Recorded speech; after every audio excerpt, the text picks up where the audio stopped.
जब से योगी जी की सरकार आई है तब से कानून व्यवस्था का ये मुद्दा सबसे मजबूत है। और ये सत्यता है कि बीजेपी के ही द्वारा इतने सालों से प्रयास करते हुए राम मंदिर का निर्माण कराया गया। हमारे बदायूं का दुर्भाग्य रहा है कि जो सांसद रहे हैं बाहर के रहे हैं, यहाँ से वोट लेते हैं और इलेक्शन के बाद वो यहाँ ढूंढे नहीं मिलते हैं। तो इस बार कुछ नया उम्मीदवार लाएंगे, लगता है कि काम करेंगे तो हम वोट देंगे उनको। लेकिन स्थायी व्यक्ति अगर कोई बनता है, सांसदी में आता है, तो उसको महत्वता दी जाएगी। नमस्कार, द न्यूज़ 15 में आपका स्वागत है। हम अपनी चुनावी पड़ताल लेकर पहुंच चुके हैं बदायूं, जहां से संघमित्रा मौर्य सिटिंग सांसद हैं और इस बार समाजवादी पार्टी की तरफ से जो इंडिया गठबंधन का एक हिस्सा है, उन्होंने शिवपाल यादव पर दांव खेला है। लेकिन खबरें ये भी आ रही हैं कि शिवपाल यादव अपने बेटे आदित्य यादव को इस मैदान में उतार सकते हैं। दरअसल हम जब तक आपसे बात कर रहे हैं तब तक जो है समाजवादी पार्टी की तरफ से उम्मीदवार शिवपाल यादव ही हैं। हो सकता है कि आगे चलकर टिकट में फिर से बदलाव किया जाए और उनके बेटे आदित्य यादव को इस सीट से उतारा जाए। शिवपाल यादव या आदित्य यादव को उतारने की बड़ी वजह यह है क्योंकि बदायूं हमेशा से समाजवादी पार्टी का गढ़ रहा है। लंबे वक्त तक समाजवादी पार्टी का सांसद यहां से जीता है क्योंकि 50% से ज़्यादा आबादी यहां पर यादवों और मुसलमानों की है, जो समाजवादी पार्टी का हमेशा से वोट बैंक माना जाता रहा है। खैर, ये यहाँ के राजनीतिक समीकरण थे, लेकिन यहाँ पर अभी जहाँ हम खड़े हैं बदायूं के अंदर, ये सिविल लाइंस का इलाका है और यहाँ के कुछ लोगों से हम बातचीत करेंगे, जानेंगे कि यहाँ का फ़िलहाल सियासी माहौल क्या है और वो जिस सांसद को उन्होंने चुना था उसने इनके लिए कितना काम किया, या फिर इस बार जिस सांसद को वो चुनेंगे किन उम्मीदों के साथ वोट देने जाएंगे। जब वोट करेंगे तो इनके जहन में क्या होने वाला है, इनके जहन में स्थानीय मुद्दे क्या है, देश के मुद्दों को लेकर के यहाँ के लोगों की समझ कैसी है या क्या सोचते हैं, इन तमाम चीज़ों को लेकर के हम लोगों से बात करेंगे। हमारे साथ बहुत सारे लोग हैं सिविल लाइंस के बदायूं के। साहब, क्या नाम हुआ आपका? मेरा नाम अनुज सैनी है। अनुज जी, क्या करते हैं आप? मैं जॉब करता हूँ, गवर्नमेंट जॉब में हूँ जी। अगर सीधे तौर पर आपसे पूछा जाए कि आपका स्थानीय जो बदायूं है, क्या माहौल है यहाँ पर, चुनावी माहौल क्या लग रहा है? चुनावी माहौल तो ये है, योगी जी की जो सरकार है, लॉ एंड ऑर्डर बेहतरीन मेंटेन है। और अभी रिसेंटली 2 दिन पहले हमारे यहाँ डबल मर्डर बच्चों का हुआ है, उन्होंने बहुत अच्छा एक्शन लिया, गवर्नमेंट ने, अच्छा लगा। लेकिन एक जो बचा है उसके साथ भी वैसा ही होना चाहिए, क्योंकि घरों में घुस के हमारे साथ मेहनत करके एक विशेष वर्ग के लोग हमारे बच्चों को हलाक करके जाते हैं, ये बड़ा गलत है। इनसे थोड़ी दूरी, और बिल्कुल टिट फॉर टैट है। मैं तो सोचता हूँ किसी कम्युनिटी का आदमी हो, अगर क्राइम करता है तो उसका बिल्कुल यही होना चाहिए। बहुत लंबी जो न्यायिक प्रक्रिया है, बहुत लंबी है। और जो योगी जी की सरकार है, वो जो हार्ड कोर क्रिमिनल है उनके साथ बिल्कुल सही कर रही है, टिट फॉर टैट। उन्हें पालो, बिरयानी खिलाओ, फिर वो जेल में रहें, वहाँ रोटी तोड़ें, उसके बाद छूट जाए, फिर क्राइम करें। इससे बेहतर उन्हें ऑन स्पॉट मर्डर करो उनका। बिल्कुल सही है। और इस बार फिर मोदी सरकार और 400 पार। मोदी सरकार 400 पार, जोश हाई है। और बदायूं की जब हम बात करते हैं तो इस वक्त डबल मर्डर वाला जो माहौल है वो थोड़ा सा गरमाया हुआ है। और जैसा कि एक आरोपी का तो ऑन द स्पॉट एनकाउंटर किया गया था, उसको लेकर के भी लोगों में खुशी है। खैर, जो उसके अलावा बाकी के मुद्दे हैं हम उनको भी जानेंगे। साहब, क्या नाम हुआ आपका? मेरा नाम शैलेश कुमार भारती। शैलेश जी, क्या करते हैं आप? मैं गवर्नमेंट जॉब में हूँ और अब की बार 400 पार। 400 पार तो श्री राम, 400 पार और जय श्री राम, सब कुछ ठीक है। लेकिन अगर आपसे यहाँ का चुनावी माहौल के बारे में बात करें, जय श्री राम के नारे आप लोग लगा रहे हैं, तो इसका मतलब है, और आप कह रहे हैं 400 पार है, मोदी जी का नारा था, तो जाहिर है कि आप भारतीय जनता पार्टी के समर्थक होंगे। लेकिन समर्थक हैं और भारतीय जनता पार्टी का ही सांसद यहाँ पर है संघमित्रा मौर्य। संघमित्रा मौर्य के कामों के बारे में अगर पिछले 5 सालों में हम आपसे पूछें तो आप क्या रखेंगे सामने, या फिर इस बार जब वोट करने जाएंगे तो आपके जहन में क्या होने वाला है कि हमें किस तरह का नेता चाहिए? देखिए, हमारी जो सांसद महोदया हैं, बहुत अच्छा कार्य करा उन्होंने और हम लोग सब उनके सपोर्ट में हैं, क्योंकि हमारी पार्टी के हैं तो सपोर्ट तो हम करेंगे निश्चित तौर से। मगर कुछ कमियां भी हैं जिनको हम लोग इस बार देखेंगे। अगर बढ़िया कैंडिडेट आता है तो हम उनके साथ में कंधा से कंधा मिला के कार्य करेंगे, क्योंकि हम एक सच्चे सिपाही हैं, सही है, पार्टी के कार्यकर्ता हैं, तो हमें तो अपना कार्य करना है। सही है। आप भारतीय जनता पार्टी कार्यकर्ता हैं? यस। क्या काम बेसिकली आपको इस समय दिया गया है भारतीय जनता पार्टी की ओर से? कार्यकर्ता का मतलब ये नहीं कि अगर कोई मुझे पद मिला है तो मैं पद के अनुरूप कार्य करूँगा। मैं बीजेपी का हूँ, बीजेपी से अपना संबंध रखता हूँ, इसलिए मैं कार्य करता हूँ। साहब क्या नाम हुआ आपका? गंगा सिंह। गंगा सिंह। गंगा जी क्या करते हैं आप? मैं अभी सेवानिवृत्त हूँ, मैं CBCID में था, तो अभी फ़िलहाल तो आपको तो जैसा कानून व्यवस्था को लेकर के तमाम बातें हो रही, तो आपको इन सब चीज़ों की बेहतर समझ होगी और ज़्यादा बाकी लोगों से। अगर आपसे पूछें कि मौजूदा वक्त में यहाँ का चुनावी माहौल क्या है और पिछली बार आपने जिस उम्मीदवार को चुना था, क्या ऐसे काम रह गए जो इस बार आप कोशिश करेंगे उनसे कहने की अपने वोट के ज़रिए कि ये काम भी पूरे होने चाहिए थे, या फिर जो पिछला उम्मीदवार आपका था संघमित्रा मौर्य वो ठीक था, वही सांसद होना चाहिए, या फिर कुछ नया चुनने की तैयारी में है? जब वोट करने जाएंगे तो जहन में क्या होने वाला है? जहन में ये है कि काम तो कुछ सांसद के हिसाब से यहाँ हुआ नहीं, क्षेत्र में कोई कार्य नहीं हुआ, विकास कार्य कोई नहीं हुआ, और हम इस बार चाहेंगे कि जो काम करेगा उसको वोट करेंगे। अगर कुछ कामों को लेकर के आप बता सकें कि क्या काम नहीं हुए और क्या चाहते थे? काम ये है, सारे काम है, स्कूल काम है ये, और बेसिकली अस्पताल और ये दुनिया के काम है, ये सारे काम नहीं हुए, देखा नहीं उन्होंने, क्षेत्र में आके देखा नहीं, उन्होंने क्षेत्र में आके नहीं देखा, दौरा कभी नहीं किया। बीच बीच में लोगों को परेशानियाँ हुई लेकिन आई नहीं। यानी आपका कहने का मतलब ये है कि अगर जो इंडिया गठबंधन की ओर से, समाजवादी पार्टी की ओर से जो भी उम्मीदवार खड़ा होगा, शायद उसके जीतने के चांसेस बढ़ जाते हैं, क्योंकि यहाँ के लोगों ने काम नहीं, जो यहाँ के सिटिंग सांसद हैं उन्होंने काम नहीं किया है मौर्य जी ने। जी नहीं काम किया है, तो वोट भी नहीं है, तो वोट भी उसको बेसिकली नहीं दिया जाएगा।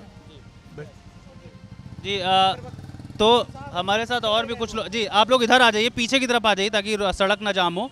हमारे साथ और भी कुछ लोग हैं, हम उनसे भी बात करेंगे। क्या नाम हुआ साहब आपका? अब मैं तो समझ गई। बोल दो भाई, क्या करते हो? अच्छा बात बोलो। सही है सर, कानून। नाम तो बताओ। ओमवीर। ओम भाई क्या करते हो? सब सब्जी के ठेले लगा रहे हैं सर। सब कुछ बढ़िया चल रहा है? हाँ सब कुछ बढ़िया चल रहा है सर। तो सब लोग बोल रहे हैं कि महंगाई बहुत हो गई, तो महंगाई में तुम्हें फ़ायदा है या जनता को फ़ायदा है? सभी को है, आपका महंगाई तो हर चीज़ की है, किसी की सरकार आ जाए तब भी महंगाई रहेगी, और बीजेपी की तब भी महंगाई है, समाजवादी आ जाए तो भी महंगाई रहेगी, महंगाई सभी की रहेगी, किसान के ऊपर होता है वो तो। और क्या। चलो अगर तुम्हारे सब्जी के ठेले के बारे में पूछें तो जैसे आदमी नौकरी मांगता है, तो रोज़गार बढ़िया चल रहा है? हाँ सही चल रहा है रोजगार। कितना कमा लेते हो दिन में? कमा लेते हैं 500 रुपये हो जाता है अपना। 500 रुपये हो जाता है? हाँ। सब लागत वगैरह निकाल के? हाँ जी। तो सब कुछ घर पे बढ़िया चल रहा है? हाँ। और सब कुछ बच्चे वगैरह हैं? हाँ सब बढ़िया है, बच्चे हैं। क्या करते हैं बच्चे? अभी छोटा बच्चा है, 5 साल का है, छोटा है। हाँ 5 साल का, तो अभी पढ़ने नहीं गया? अभी कान पढ़ रहा है, प्राइवेट में पढ़ा है। अच्छा पढ़ रहा है। क्या नाम हुआ?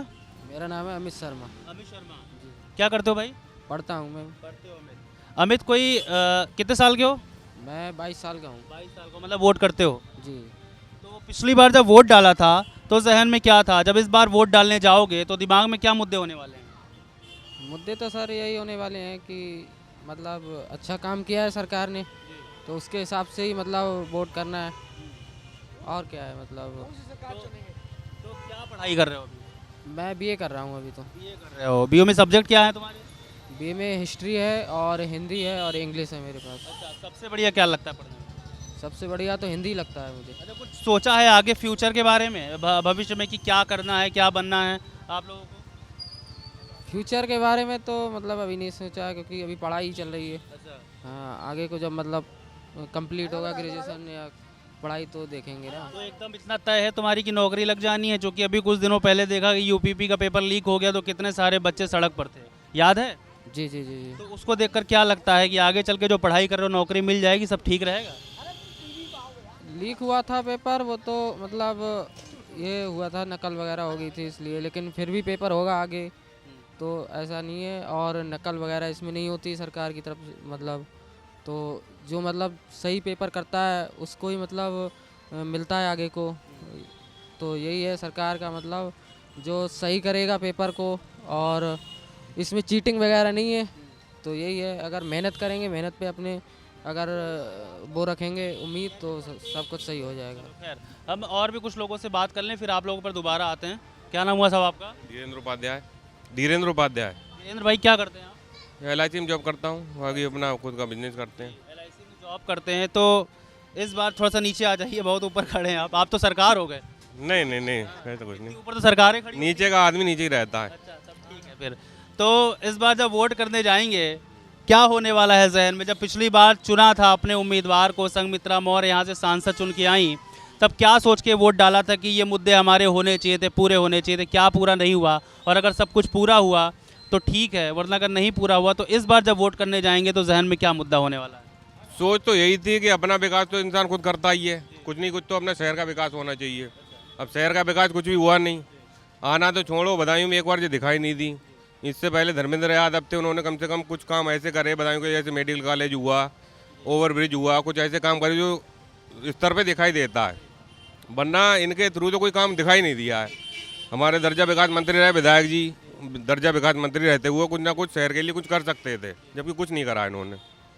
तो अब इस बार कुछ नया उम्मीदवार लाएंगे, लगता है कि काम करेंगे तो हम वोट देंगे उनको। यहाँ से आपके बदायूं से तो शिवपाल यादव को उम्मीदवार बनाया गया है, लेकिन अभी भी चर्चा है कि हो सकता है उनके बेटे आदित्य यादव को बना दिया जाए। तो अगर इन दोनों में से कोई उम्मीदवार चुन के आता है तो क्या उम्मीद लगती है कि अगर धर्मेंद्र यादव जी होते एक बार को तो जीतने की उम्मीद थी, उनके अलावा कोई भी आया सपा से नहीं जीतेगा। जी धर्मेंद्र यादव ही था। जी जी। वो तो आजमगढ़ चलेगा, उनको भेज दिया। तो सीट पक्की नहीं है। जी जी जी। अभी साहब कुछ और लोग हैं हमारे साथ। क्या नाम हुआ आपका? जगदीश नाम है हमारा। जगदीश जी। जगदीश जी क्या करते हैं आप? मेरा टेंट हाउस का काम है यहाँ। टेंट हाउस का काम है। सब बढ़िया चल रहा है? बढ़िया चल रहा है। अभी यहाँ का अगर देखें बदायूं का चुनावी माहौल क्या है? देखिए बदायूं चुनावी माहौल जो भी है, जो पब्लिक है वो पब्लिक संतुष्ट नहीं है बीजेपी की सरकार में। तो जो भी यहाँ विधायक रहे उन्होंने भी जो उनके पास लेके समस्या लेके पहुँचे तो उन्होंने आश्वासन दे दिया, लेकिन कोई भी जैसे कहना चाहिए रोडों का नवीनीकरण, चौराहे को नवीनीकरण तो हुआ, जो घर के न्याय जो नगर पालिका की चेयरमैन थी, चौराहे तो चमके, लाल बत्तियाँ लग गई साहब, लेकिन लाल बत्तियाँ उसके बाद वो तो 1 महीने चली और उसके बाद वो बंद हो गई, उसका सुधार का कोई कार्य नहीं हुआ। ठीक। दूसरी बात यह है कि जैसे कोई भी समस्या लेके पहुंचता है व्यक्ति उनके पास, तो उसकी सुनवाई कम की उन्होंने, जिसकी वजह से वो अब की बार हार गई। बीजेपी से खड़ी थी वो, सपा की क्यों जीती सरकार सीट? नगर पालिका जो चेयरमैन नहीं बनी है हमारी फातिमा रजा जी, वो सिर्फ इसलिए बनी है कि उन्होंने पिछले कार्यकाल में उन्होंने अच्छे कार्य किए थे। देखिए बीजेपी या सपा सरकार के निचले जो स्तर के जो नेता लोग होते हैं उनके ऊपर चलती है। वो गुंडे ही दिखाना शुरू कर देते हैं, बात नहीं मानना शुरू करते हैं, तो वहीं गिर जाती है सरकार। कोई भी हो, आप ही हो, आप ही घर में 4 छोटे जो काम करने वाले हैं वो आपकी बात ना माने तो फिर बवेला तो मचेगा मचेगा। तो तमाम लोग तो कह रहे हैं, आपका कहने का मतलब ये है काम कुछ नहीं हुआ। आपने गिना दिया मेयर का चुनाव और विधानसभा चुनाव, लेकिन हम बात दरअसल लोकसभा चुनाव की कर रहे हैं, क्योंकि आप जिसको उम्मीदवार चुनेंगे आपका उम्मीदवार ही वहाँ पर प्रधानमंत्री बनाएगा। तो अभी तो प्रधानमंत्री मोदी जी हैं, लेकिन मोदी जी को प्रधानमंत्री देखने से पहले काम आपके बदायूं का होता है। तो अगर बदायूं में कोई बढ़िया कैंडिडेट चुनेंगे या जो हैं वो अगर आपके हिसाब से बढ़िया हैं तो बढ़िया काम होना चाहिए। तो उसी काम को हम आपसे पूछ रहे हैं कि ऐसा क्या काम है जो नहीं हुआ और जो होना चाहिए था, या फिर इस बार अगर काम नहीं हुआ था तो आप जब वोट डालने जाएंगे तो आपके जहन में मुद्दा क्या होगा कि भाई ये वाला काम नहीं हुआ, इस बार हम वोट डालेंगे, इनको वोट करेंगे तो हो सकता है ये आए और हमारा काम पूरा कर दें। सुनिए, जितने भी लोकसभा के चुनाव हुए हैं उनमें देखिए मुद्दे कुछ भी रहे हों, लेकिन स्थायी व्यक्ति अगर कोई बनता है, सांसदी में आता है, तो उसको महत्वता दी जाएगी। बाहर से अगर कोई भी लाके रखेंगे तो हम मोदी को तो वोट कर सकते हैं, मोदी की वजह से उसको कर सकते हैं, अन्यथा काम के लिए तो हमें कोई काम उनका अच्छा नहीं लगा। कोई काम बढ़िया नहीं लगा। क्या नाम हुआ साहब आपका? चंचल शर्मा। चंचल शर्मा। तो क्या करते हो? जॉब करता हूँ। जॉब करते हो? क्या जॉब करते हो? बजाज ऑटो 3 व्हीलर में। अच्छा, हम ये पूछ रहे हैं कहाँ, ये बदायूं के रहने वाले? जी। सब कुछ बढ़िया चल रहा है। अगर चुनावी माहौल के बारे में पूछें तो क्या लग रहा है कि क्या होने वाला है, किसको वोट करोगे? ये बताओ मुद्दे क्या होंगे, किन मुद्दों पे वोट करने वाले हो? मुद्दे तो यही है कि मतलब जो हमारी सरकार मतलब बने उस पे मतलब सही से काम हो।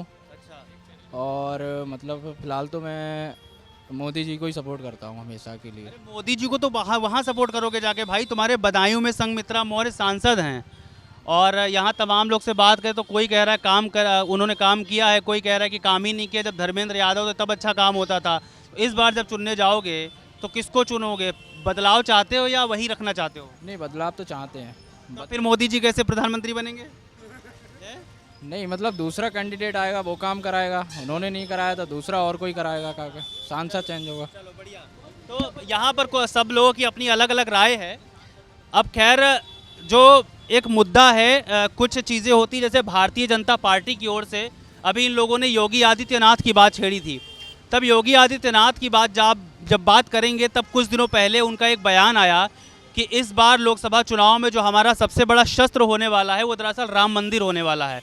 तो राम मंदिर को लेकर के पूछ लेते हैं सवाल। कुछ दिनों पहले योगी जी ने कहा है कि जो हमारा सबसे बड़ा शस्त्र होगा लोकसभा चुनाव में वो राम मंदिर होने वाला है।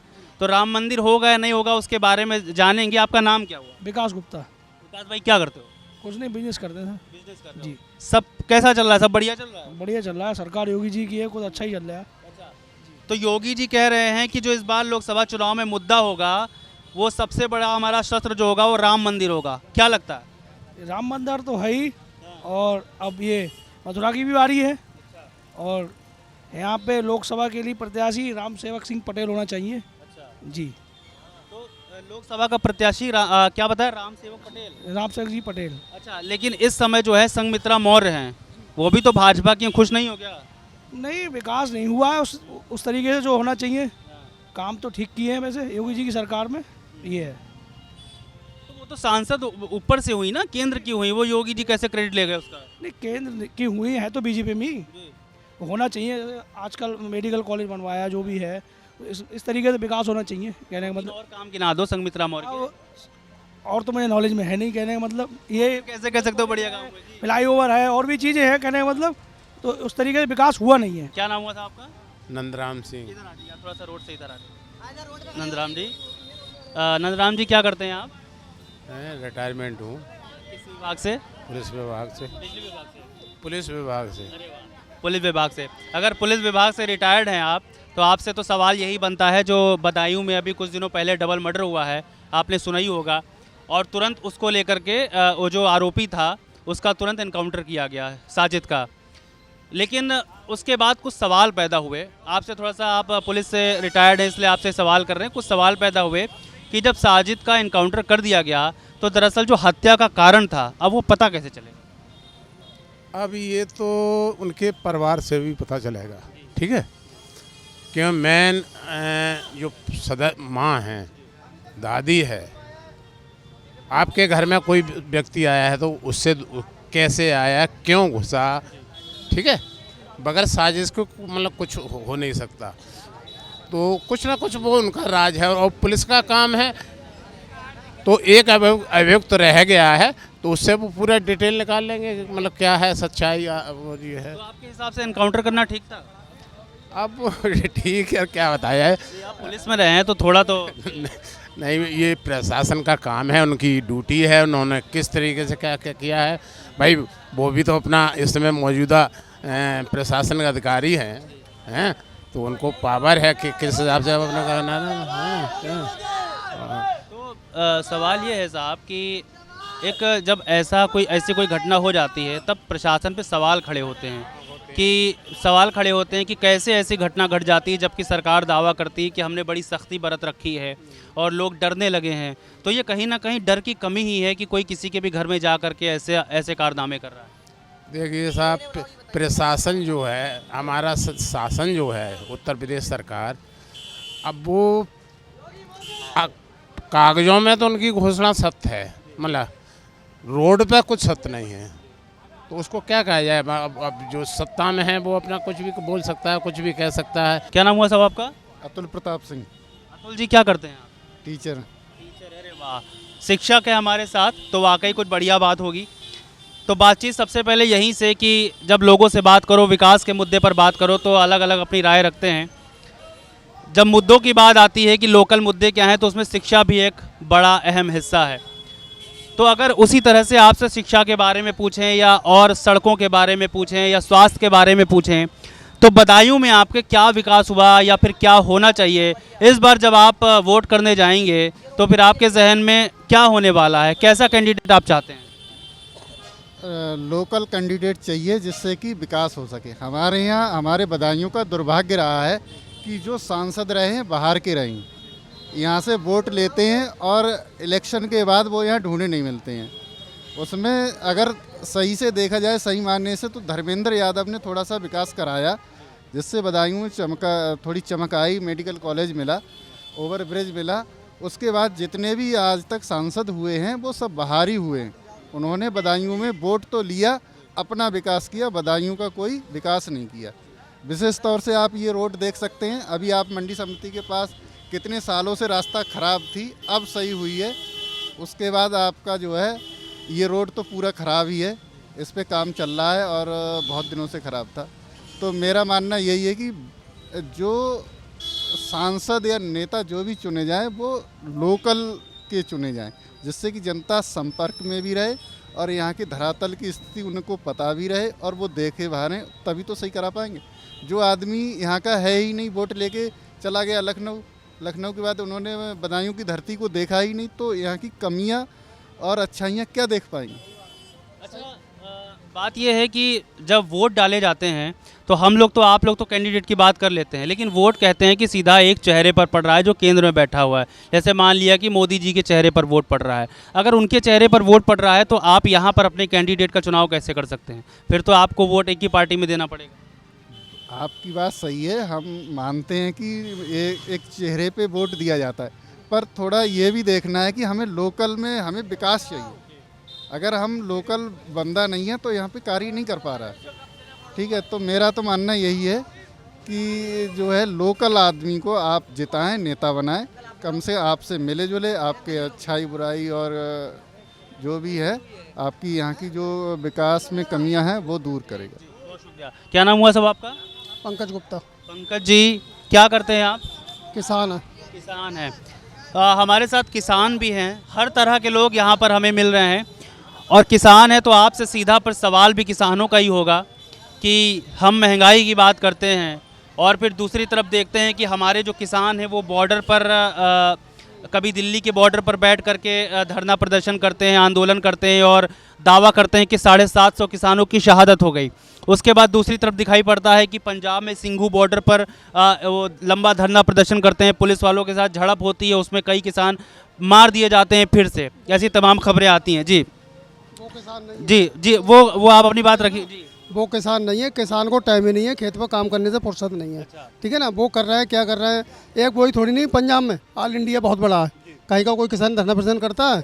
हमारी मतलब ये जैसे गन्ने का हमारा गन्ना पड़ रहा है इस टाइम, हमारे को गन्ने का पेमेंट चाहिए टाइम से, और हमारे को क्या चाहिए, मतलब समय पर हमारी खेती को बीज वगैरह है और जो धान वगैरह है, गेहूँ है, उसका मतलब पेमेंट सही होना चाहिए, है ना।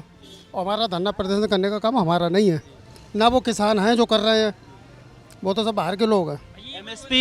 एमएसपी के बारे में आप क्या कहेंगे? उनकी मांग है कि एमएसपी निर्धारित हो और उनका कहना है कि जो फसलों के सही दाम है वो मिले। क्या आपको लगता है कि सब कुछ ठीक है लेकिन वो बेवजह से कर रहे हैं प्रदर्शन? ये फसलों का दाम बढ़िया मिलना चाहिए, इसमें कोई दो राय नहीं है, लेकिन उनके में और हमें बहुत अंतर है। अच्छा, आप क्या किसानी करते हैं? क्या किसान जो शुद्ध किसान बोले जाते हैं वो लोग हैं, और वो तो एक कसम से एक धरना प्रदर्शन कर रहे हैं ना, वो तो उनका एजेंडा है सरकार के विरोध में।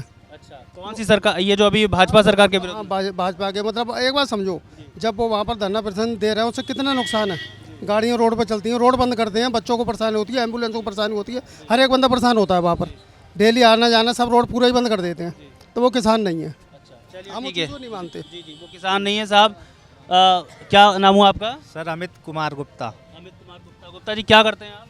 सर मैं तो अध्यापक हूँ। अध्यापक है, बहुत बढ़िया। दूसरे शिक्षक हमको मिले यहाँ पर, और शिक्षक साहब आपसे यही बस चाहिए कि आप लोगों से ज़्यादा बेहतर चीज़ों को समझते होंगे, बच्चों को पढ़ाते होंगे, तो एक तो सबसे पहले सवाल आपसे यही कि जो मौजूदा मुद्दे हैं यहाँ के, आपके लोकल बदायूं के हैं ना? जी सर, जी सर। तो जो मौजूदा मुद्दे हैं आपके लोकल क्या हैं और क्या चीज़ें पूरी हुई हैं, क्या पूरी होनी चाहिए, इस तरह से अगर आपसे बात करा जाए तो आप क्या बताएंगे? सर देखिए, बहुत बहुत धन्यवाद जो आप अपने चैनल पे जनता की बात उठा रहे हैं। सबसे पहले तो मैं ये कहना चाहूँगा कि जनता को चाहिए कानून व्यवस्था, सुरक्षा। अगर इंसान सुरक्षित रहेगा, अपने आप को सुरक्षित महसूस करेगा, तो वो रात में कहीं भी आ जा सकता है। इस समय का माहौल ये चल रहा है कि वैसे मेरा गांव शहजाद नगर है, पहले हम यहाँ से अपने गांव जाने में रात में सोचते थे कि जाएं या ना जाएं, इतनी मतलब व्यवस्था अच्छी नहीं थी जब और सरकारें थीं। जब से योगी जी की सरकार आई है तब से कानून व्यवस्था का ये मुद्दा सबसे मजबूत है और इसमें अब हम रात के 12 बजे भी अपने गांव चले जाएं तो हमें ये नहीं लगता कि हम रात में क्यों जा रहे हैं, सबसे पहली बात। और शिक्षा है, शिक्षा की व्यवस्था अच्छी है। आप देखिए विद्यालय में जाकर कितने काबिल टीचर 68,000 में, 69,000 में TET pass, super TET pass आ गए हैं, तो व्यवस्था कहीं ना कहीं सुधरी है। और दूसरी स्वास्थ्य की, अभी हमारे गांव में एक बच्चे का एक्सीडेंट हुआ था, तो हम अभी अस्पताल में परसों गए थे, तो वहाँ भी व्यवस्थाएं अच्छी हैं, सुधर रही हैं। तो सर बाकी ये मुद्दा अभी बदायूं में जो हो गया है, आपको पता है, गरमाया हुआ है, ये बहुत ही निंदनीय कृत्य है। इसकी हम सब लोग मतलब पूरा देश इसकी निंदा करता है। ये मतलब घोर, ये कहना चाहिए बहुत ही दिल को दहला देने वाली घटना है। क्या भाइयों ये गलत हुआ है ना बच्चों के साथ? आप सब एक साथ इस घटना की हम पुरजोर निंदा करते हैं और ऐसे अपराधी को समाज में बिल्कुल रहने का अधिकार नहीं है। तो सर बहुत बहुत धन्यवाद आपका। अभी एक सवाल है आपसे, अभी आप कह रहे थे कि सुरक्षा व्यवस्था बड़ी बेहतर है, लेकिन यहीं पर आपने उसके बाद तुरंत जिक्र किया कि उस बच्चे के साथ ऐसा हो गया। जघन्य अपराध है, हर किसी का कलेजा कांपा उसको देख करके, जिस तरह से उसकी हत्या बच्चों की गई। क्योंकि बड़ों से दुश्मनी हो सकती है या कोई रंजिश हो सकती है, बच्चों से किसी कोई दुश्मनी नहीं हो सकती। लेकिन ये भी एक सुरक्षा व्यवस्था का एक प्रश्न है उस पर। हाँ सर, तो इस विषय में मैं सुन लीजिए, इस विषय में मैं ये कहना चाहता हूँ कि अभी इतने लोग यहाँ पर खड़े हुए हैं, आप भी खड़े हैं, मैं भी खड़ा हूँ, और लोग खड़े हैं। अगर इस भीड़ में से कोई आके मुझ पे हमला कर दे अचानक, तो इसमें सरकार की क्या गलती है? उसके दिमाग को पहले हमें ये कहीं ना कहीं टटोलना पड़ेगा कि इसके मतलब उन बच्चों के साथ उसने ऐसा किया क्यों। उसकी मतलब पहले उस चीज़ को देखना पड़ेगा। दूसरा भाई पकड़ा गया है तो उससे कहीं ना कहीं पूछताछ होनी चाहिए कि क्या कारण रहा कि तूने मतलब अगर किसी से दुश्मनी थी तो मतलब जो है बच्चों के साथ नहीं करना चाहिए ऐसा। जिसको जो बता सकता था सारा मामला, वो तो मार दिया गया साहब। नहीं तो अब और भी है, वो बता देगा, अभी पुलिस की गिरफ्त। क्या नाम हुआ आपका? मेरा नाम आशीष कुमार, मैं भी अध्यापक हूँ। अच्छा, हाँ। ये आप तीसरे अध्यापक हमें मिले हैं यहाँ पर। ये अध्यापकों की बड़ी संख्या है यहाँ पर। खैर तो आपकी क्या मांग है? हमारी मांग पुरानी पेंशन मांग है, क्योंकि जो एनपीएस है उसमें कोई गारंटेड पेंशन नहीं है कि कितना % पेंशन मिलेगा। हाँ, घट भी सकता है, बढ़ भी सकता है, और जो अमाउंट है वो भी नहीं मिल सकता है। जी, क्या नाम हुआ साहब आपका? प्रदीप शर्मा, एडवोकेट। एडवोकेट हैं आप। क्या माहौल है फिर आपका बदायूं में? क्या चल रहा है? कैसी सरकार चाहते हैं, कैसा उम्मीदवार चाहते हैं? वोट तो डालने जाएंगे ही, और वोट डालने जाएंगे तो जहन में क्या मुद्दा होगा? विकास का मुद्दा है। बाकी समाज में जो गुंडा राज इस सरकार से बहुत कम हुआ है, और इस समय जो अराजक तत्व हैं वो इस समय ख़त्म की ओर हैं, और ये सरकार भाजपा की ही आनी चाहिए। और इसी को लेकिन इंडिया गठबंधन भी तो बड़ा दावा कर रही है कि हम जीत के आएंगे और हम किसी भी तरीके से इस बार मोदी को रोक लेंगे। इंडिया गठबंधन तो पहले से टूट चुका है, क्योंकि वहाँ पे बिहार में टूट गया, पश्चिम बंगाल में टूट गया, और राहुल गांधी इतना स्टैंड नहीं कर पा रहे हैं, क्योंकि इंडिया गठबंधन कहीं पे नहीं है इस समय। कहीं विपक्ष कोई कामयाब नहीं है, कोई मतलब नहीं है, और विपक्ष सरकार के लायक नहीं है इस समय। अच्छा, चलिए, अभी बात चल रही थी, हमने थोड़ी सी राम मंदिर की बात की थी, और राम मंदिर एक बड़ा मुद्दा भी है।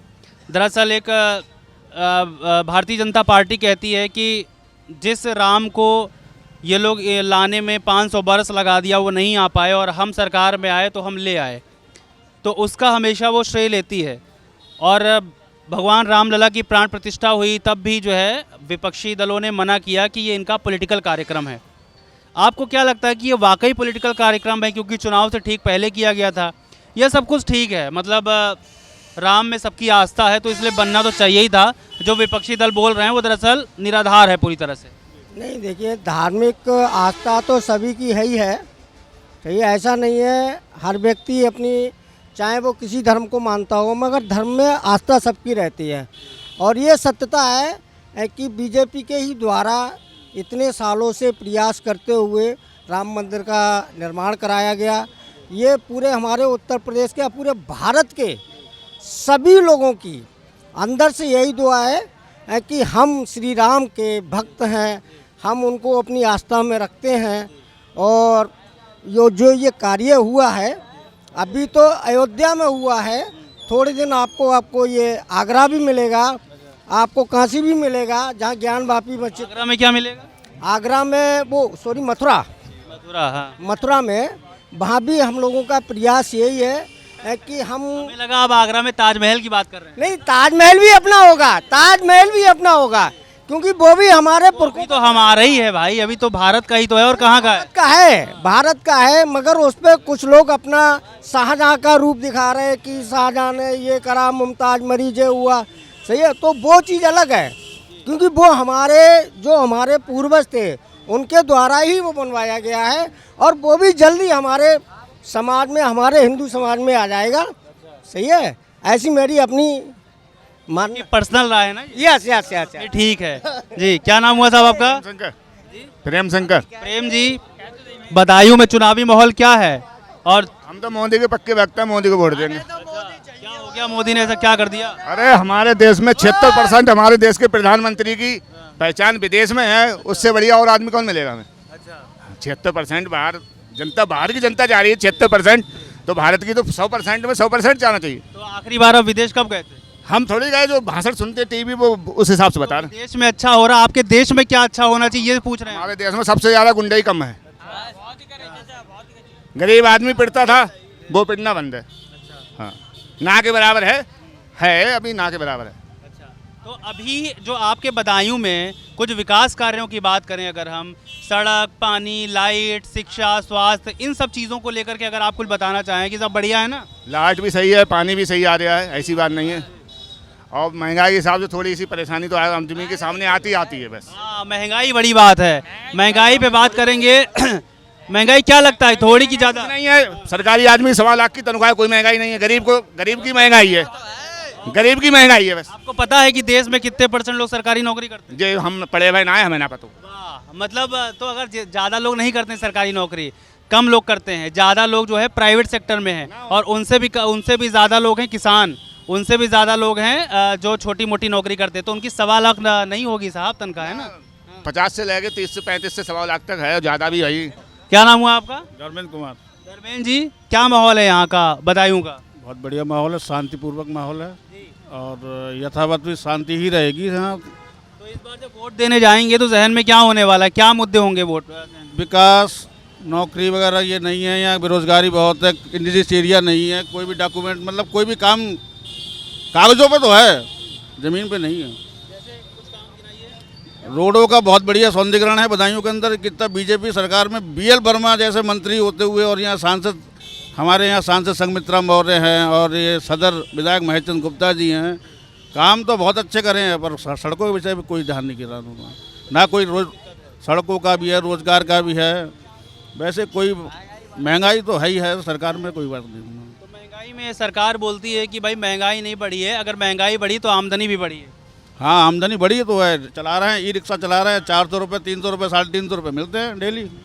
यही 300-400 रुपये में परिवार का भरण पोषण हो जाता है? नहीं होता भैया, किसी भी कीमत में नहीं हुआ। कोई भी गवर्नमेंट नहीं कर सकती, कहीं की भी गवर्नमेंट हो, कोई भी 350-400 रुपये का घर नहीं चला सकती। रह गया 5 किलो गल्ले का सवाल कि 5 किलो राशन दे रहे हैं। अगर आदमी का एक कार्ड है और एक कार्ड पे 5 किलो राशन मिलता है, तो मुझे आप ये बताइए कि 5 किलो राशन में 1 किलो, अगर 5 किलो दे रही है गवर्नमेंट, तो 5 किलो में 1 महीना कैसे काट लेगा आदमी? सबसे बड़ा सवाल ये है। फ्री की आदत डालना तो हर किसी सरकार की बस की बात होती है। मोदी भी अच्छी बात कर रहे हैं। एक आज का अर्जुन की फिल्म थी, उसमें ये दिया था कि फ्री का खाओ, बस आगे नहीं खाऊंगा, कुछ भी कहना बेकार है। कोई बात नहीं, मतलब बेरोजगारी पे और फ्री के राशन को आप कोट कर रहे हैं। आप आ जाइए साहब आगे। क्या नाम हुआ आपका? अजीत सिंह नाम है। फ्री का राशन आप भी लेते हैं क्या? नहीं, बिल्कुल नहीं लेते हैं। ये फ्री का राशन बंद होना चाहिए। इससे जनता जो है जनता अपना काम जो है काम ना करके फ्री में राशन लेगी तो इसका कोई फायदा नहीं है। हाँ, सरकार उसको रोजगार डेवलप करे, सब जनता को रोजगार दे, चाहे छोटा रोजगार दे चाहे बड़ा रोजगार दे। सरकार ये कहती है कि हम फ्री का राशन इसलिए बांटते हैं ताकि कोई गरीब ना सोए। नहीं, जो आते गरीब है उनको दे दें, लेकिन सबको फ्री राशन देने की कोई जरूरत नहीं है। मतलब फ्री का राशन नहीं दे तो क्या दे? 80 करोड़ जनता को दिया जा रहा है। 80 करोड़ देने की जरूरत नहीं, मुश्किल से 10 करोड़ 20 करोड़ को दे, उसको कम करना चाहिए। ये पैसा हमारा खराब जा रहा है। हम लोग दुनिया भर का टैक्स देते हैं। जो मजदूर वर्ग है, निम्न में से निम्न वर्ग है, उसको दिया जाए, भूखा ना सोए। मतलब रसोई घर खुलवाए जाए, अन्नपूर्णा भोजनालय खुलवाए जाए, सस्ते में भोजन दिया जाए उनको। क्या ज़रूरत है उनको? सिलेंडर सस्ता दिया जाए। और अब चुनाव आया है तो सिलेंडर सस्ता कर दिया। अभी तक 1150 रुपये वसूल रहे थे। भाई ये 300 रुपये जो ज़्यादा लिया है हमसे 2 साल तक, 3 साल 5 4 साल तक, उसका जिम्मेदार कौन है? भाई 4 साल तक हमसे जो है 1150 रुपये लिया गया है। अब चुनाव आया तो आपने 300 रुपये कम कर दिया, 200 रुपये एक बार में कम किया, 100 रुपये एक बार में कम किया है। हर वर्ग का ध्यान रखना चाहिए सरकार को, कर्मचारी का भी ध्यान रखना चाहिए, पुरानी पेंशन भी देनी चाहिए उनको। भाई करते हैं आप? हम सरकारी कर्मचारी हैं, लेकिन हर वर्ग का, मजदूर निम्न वर्ग का भी ध्यान रखना चाहिए, मध्यम वर्ग को भी और उच्च वर्ग सभी की, सरकार सभी की होती है। तो अब कर्मचारी को बिल्कुल आप उसमें दे रहे हो, उसको पेंशन नहीं दे रहे हो। क्यों नहीं दे रहे भैया पुरानी पेंशन? आप नेता हो गए, पुरानी पेंशन ले रहे हो, आप ले रहे हो, आप भी छोड़ दीजिए भाई, कर्मचारी को भी दीजिए और नीचे वर्ग के लोगों को मन करके, है नहीं है? सबका सम्मान होना चाहिए, सबका हित होना चाहिए, कोई भूखा नहीं सोना चाहिए। अच्छा ठीक है, आप इतने सारे मुद्दे गिना रहे हो, लेकिन फिर भी भारतीय जनता पार्टी जब वहाँ पर सेंट्रल में मोदी जी सबसे नारा लगवाते हैं कि अब की बार 400 पार, तो फिर वहीं पर आप लोग खो जाते हैं। तो आप वो तो कह रहे हैं कि हम सब कुछ दे रहे हैं, लेकिन फिर भी आप कह रहे हैं कि इतनी सारी परेशानियां हैं। बिल्कुल नहीं खो गए। हमारे पास जो विकल्प हैं उनमें हम सर्वोत्तम विकल्प छांटते हैं, सर्वोत्तम विकल्प देखते हैं जो हमारे देश के लिए भी अच्छा हो, हमारी जनता के लिए, गरीब वर्ग के लिए भी अच्छा हो, सबके लिए। हाँ, लेकिन सरकार के लिए जो सुझाव हो सकते हैं वो तो हम दे सकते हैं भाई। इसमें और अच्छा सरकार और अच्छा कर सकती है। देखिए एकदम बढ़िया जो डूड टाइप के लोग नहीं रहते हैं, उसी तरीके से आपने दाढ़ी रखी हो। क्या नाम हुआ आपका? मेरा नाम शिवनंदन है। शिवनंदन है मेरा नाम। शिवनंदन जी क्या करते हैं आप? मैं जीटीआई में लेक्चरर हूँ। अच्छा, अरे वाह, लेक्चरर साहब। तो अगर आपसे बेसिक मुद्दे पूछें, थोड़ा सा आप बतायूं कि लोकल हैं? जी हाँ, लोकल ही मान लीजिए। अच्छा, तो अगर आपसे यहाँ के बेसिक मुद्दे पूछें बदायूं के, जब आप इस बार वोट करने जाएंगे तो आपके जहन में क्या होने वाला है? और अगर चलिए से थोड़ा और बात को आगे बढ़ाएं तो जो देश के मुद्दे हैं, बेरोज़गारी जैसे है, स्वास्थ्य व्यवस्था की बात है, या नई शिक्षा, आप लेक्चरार हैं इसलिए आपसे कह रहा हूँ कि नई शिक्षा नीति को लेकर के सरकार बोलती कि बड़ी अच्छी चीज़ है, लेकिन जो कुछ छात्र हैं वो हमेशा आंदोलन करते हैं, जो लेफ्ट वर्ड के छात्र हैं वो आंदोलन करते हैं, कहते हैं कि नई शिक्षा नीति अच्छी नहीं है, उसमें बहुत कोर्स ज़बरदस्ती घुसेड़े जा रहे हैं, बहुत कोर्स बेहतर हैं। जी, किसी भी चीज़ का विरोध होना मतलब कुछ तो गलत है, ठीक है? चीज़ें बदलती रहनी चाहिए। पुरानी शिक्षा चल रही थी, नई आनी चाहिए, तो नई में कुछ तो खामियां दिख रही होंगी। आंदोलन इसीलिए चल रहे हैं, किसान आंदोलन कर रहे हैं, इसका मतलब है कि कुछ तो प्रॉब्लम है, और अगर प्रॉब्लम है तो सरकार को आगे आकर इन सब चीज़ों को सुनना चाहिए। ऐसा नहीं है कि अगर हमको बोल दिया कि आपको अभिव्यक्ति की आज़ादी है कि आप बोल सकते हो, तो वो ये बोल दें कि हमें सुनने की आज़ादी है तो हम सुनते रहें। तो आप सुनते रहो, जनता बोलते रहो, फ़ायदा किसका है इसमें? और फिर बाद में नारा लगा दो 400 पार। अब जनता के मन में क्या है जनता जाने, है ना? खुद से नारा लगा रहे हो, पता नहीं किस बेस पे लगा रहे हो। ग्राउंड अगर आप पूछो, ग्राउंड पे कुछ नहीं है, ठीक है? ग्राउंड में हम भी निकलते हैं, रोज़ बच्चों की हालत देखते हैं, है नहीं? 4 दिन ऑटो में आए, पर 5वें दिन पूछा कि क्यों नहीं आया, तो बोलता है कि वो उसमें कि किराए के पैसे नहीं थे, ठीक है? और 80 करोड़ खुद ही कह रहे हो कि देश में जनता गरीब है, 80 करोड़, और 5 किलो अनाज आप दे रहे हो। एक घर में अगर 5 मेंबर हैं तो कितने दिन चलेगा? सोचने वाली बात है। गैस की बात कर लो आप, ठीक है? 400-450 का अगर सिलेंडर महंगा लग रहा था, 1100 का बढ़ा के और 100 महंगा सस्ता कर दिया आपने, तो कितना बचा? और इतने 11 लगभग 14 से मोदी जी हैं केंद्र में, उसके बाद से अब तक इतना बढ़ा हुआ आप मतलब पेमेंट दे रहे हो, ठीक है? तो वो पैसा कहाँ गया? दूसरी बात, चुनाव आता है तो 2 रुपये गिरा देते हो पेट्रोल पे, समझ में आई बात? तो ये सब है। और ग्राउंड लेवल पे बात करोगे तो शिक्षा कहीं से कहीं तक नहीं है। शिक्षा जो थी धीरे धीरे करके ख़त्म हो रही है, ठीक है? शिक्षा को कमज़ोर करने की कोशिश की जा रही है। देश शिक्षित होगा तो ही आगे बढ़ सकता है, और जो कुछ है संविधान के रास्ते पे चलेंगे तो देश बहुत आगे जा सकता है, और कोई फ़ायदा नहीं है इसके अलावा। किसी भी टॉपिक पे आप बात कर लो। टॉपिक पे बात करने की अगर बात है तो सरकार, अभी कुछ दिनों पहले योगी आदित्यनाथ ने ये बात कही कि इस बार जब हम लोकसभा चुनाव में उतरेंगे तो हमारा जो सबसे महत्वपूर्ण अस्त्र होगा, उन्होंने ये बाकायदा बात कही कि जो अस्त्र होगा वो होगा राम मंदिर। अब वो राम मंदिर के सहारे वोट लेने की कहने के लिए आप कुछ भी कह लो, ठीक है? बात है वो आस्था की चीज़ है, ठीक है?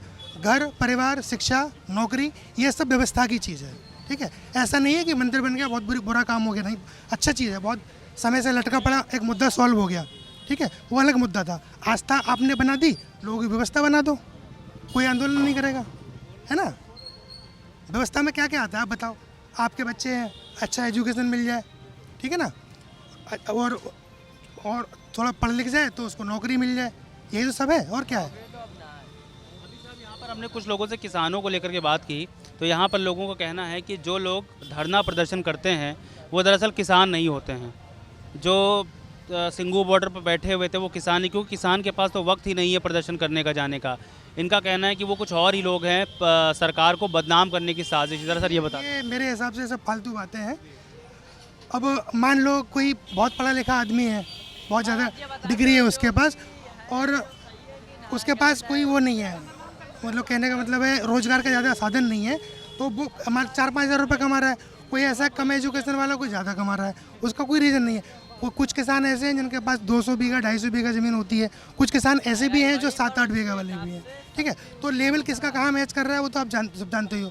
और अगर ये बात कहोगे आप तो इलेक्टोरल बॉन्ड आपने देखा होगा, अभी देखा होगा ना, ठीक है। तो अब ऐसे मान रहे हो आप कि आप कोई भी कितना भी चंदा दे के चला जा रहा है, कुछ तो अज्ञात रूप में आया हुआ है। किसान अगर पिज्ज़ा खा ले रहा है तो आपको दिक्कत हो रही है, ठीक है। और आप इलेक्टोरल बॉन्ड से हज़ारों करोड़ रुपए ले रहे हो, वो कहीं उसकी गिनती नहीं है। खुद कहते हो कि मैं फकीर आदमी हूँ, समझ रहे हो। और एक भाषण में आप पूरे देखना, मैं तो कभी देखा नहीं कि कोई भी ड्रेस उनकी रिपीट हुई हो, हर बार ड्रेस चेंज होती है।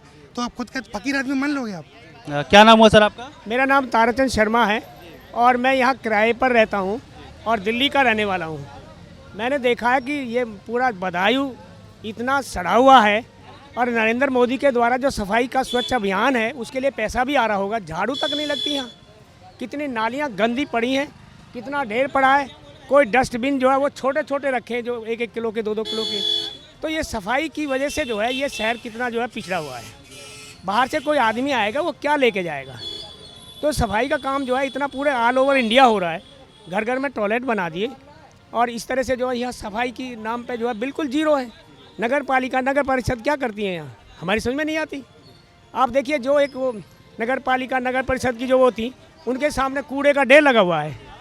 आप देखो कितनी फ़ोटो लेके देखो, सभी में नालियों में। अब होली के समय भी कोई सफाई नहीं, दिवाली के समय कोई सफाई नहीं। बदायूं के लोग क्यों नहीं कहते हैं इस बात को। मैं तो ये महसूस कर रहा हूँ कि इतनी गंदगी में कैसे लोग जिएंगे, क्या बीमारी रोक सकेंगे। तो ये सफाई का पैसा कहाँ जा रहा है। तो इस बात को आप अपने ओर से उठाएं और बताएं, गवर्नमेंट की जो जिम्मेदार है उसके लिए लिखें और बताएं। और मैं आपको साक्षात रूप में ये कह रहा हूँ। हाँ, अच्छा, नमस्कार। ये यहाँ पर सफाई को लेकर के भी मुद्दा उठाया गया है। तमाम बातें अपनी जगह, लेकिन साफ़ सफाई बेहद ज़रूरी है, क्योंकि बच्चों को, बड़ों को, बुज़ुर्गों को, सबको रोगों से बचाना है, तो हमें सफाई अपने आसपास रखना बेहद ज़रूरी है। और यहाँ पर ये सवाल उठाए गए कि जब केंद्र से पैसा आ रहा है तो यहाँ तक पैसा पहुँच क्यों नहीं रहा है, और अगर पहुँच रहा है तो उसे साफ़ सफाई में इस्तेमाल क्यों नहीं किया जा रहा है। ये लोग क्यों नहीं उठा रहे हैं इस बात को। ये लोग जो है ये और बातें तो उठा रहे हैं, लेकिन ये देखो ये सड़कें कितनी, 3 साल से मैं रह रहा हूँ यहाँ पर, 3 साल से ये सड़क और भी गड्ढा बन गई है। इस तरह से आदमी चले जा रहे हैं, भगे चले जा रहे हैं, धूल उड़ रही है। इतने अच्छे अच्छे मकान बने हुए हैं, लेकिन आवास विकास क्या कर रहा है। आवास विकास की जिम्मेदारी है, ये मेन रोड है, इसको जो है ठीक बनाना चाहिए। तो ये सफाई का काम कहाँ चल रहा है, हमारी समझ में नहीं आ रही। तो इस सफाई को लेकर आप जो है, परिषद वाले कुछ नहीं करते, आप क्यों नहीं कहते हो बताइए। मैं तो बाहर का व्यक्ति हूँ, फिर भी जो है इस बात को महसूस कर रहा हूँ। देखो आप सामने देखो, HS कोल्ड स्टोर है, ये आगे देख लो, आगे DM कॉलोनी है, मजिस्ट्रेट रहता है यहाँ, डाइट का शिक्षा संस्थान है, एक स्कूल है इधर। 2 दिन पहले यहाँ घटना भी घटित हुई है। तो ये देखो सफाई के बारे में सबसे अहम मुद्दा सफाई का है, तो सफाई क्यों नहीं होता है। जो लोकल बॉडीज़ हैं उनका काम है सफाई का, वो पैसे को क्या करते हैं, खा जाते हैं, डकार जाते हैं। हाँ, शहर के अंदर चले जाओ, पेट्रोल पंप पे जो है, मैं पंडित पेट्रोल पंप के वहाँ भी रहा हूँ, वहाँ बहुत बुरी हालत है, मच्छरों का बहुत बुरी हालत है। तो सफाई के लिए प्लीज़ आप जो है कोशिश करेंगे कि आपकी आवाज़ उठाएं। शुक्रिया। ये बदायूं की जनता है और यहाँ पर मिले जुले जो हैं वो अपनी अपनी चीज़ें हैं, सबका अपना अपना कहना है। बहुत से लोग हैं जो भारतीय जनता पार्टी के सपोर्ट में बोले, बहुत से लोग हैं जो अन्य दलों के सपोर्ट में बोले, जैसे कांग्रेस के सपोर्ट में बोले, समाजवादी के पार्टी के सपोर्ट में बोले। लेकिन बहुत सारे लोगों का ये भी कहना है कि यहाँ पर जो हमारा उम्मीदवार होना चाहिए लोकसभा चुनाव में, यानी कि सांसद के लिए, वो लोकल होना चाहिए।